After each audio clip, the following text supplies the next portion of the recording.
Hello, very good morning and welcome to Athavan newspaper highlights. Today Tuesday, 20th of December 2016. This is Edward with the highlights of today's English newspapers. Firstly, let's have a look on the Daily Mirror. The main headline says, Government to set up task force to deal with drought. The government will set up a special task force to deal with the effects of the drought, which is expected to extend to the first quarter of next year, sources from the Prime Minister's office said yesterday.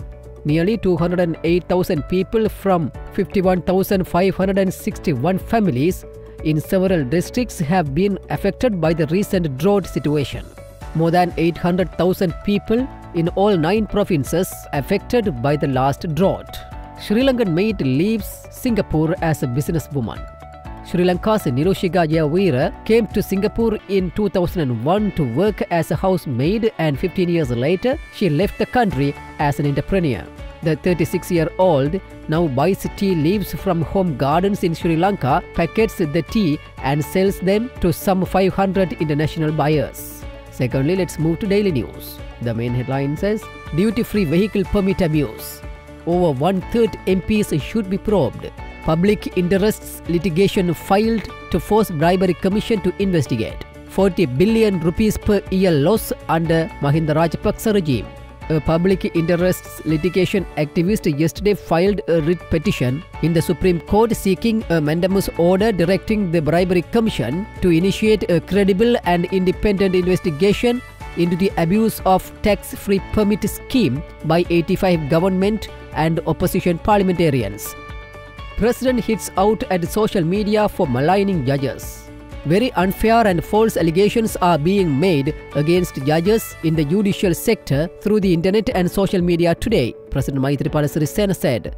Although we are politicians can bear such allegations made against us, it is very difficult for people in the legal, medical, engineering and other state sectors to withstand such baseless and unfounded criticism.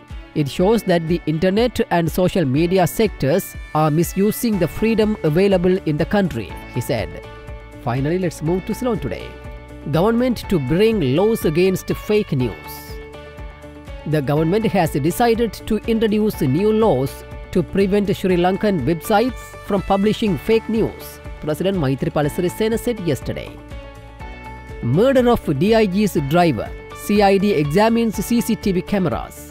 The Criminal Investigations Department has commenced examining CCTV recordings in the new city of Polonnaruwa in order to obtain clues with regard to the murder of Police Sergeant T.G. Vijayanayaka, who was the official driver of Senior Deputy Inspector General of Police in charge of the Presidential Security Division, S.M. Vikramasinghe. With that, let's come to an end of today's paper highlights. We will come with more news tomorrow morning. Thanks for listening to Athavan newspaper highlights.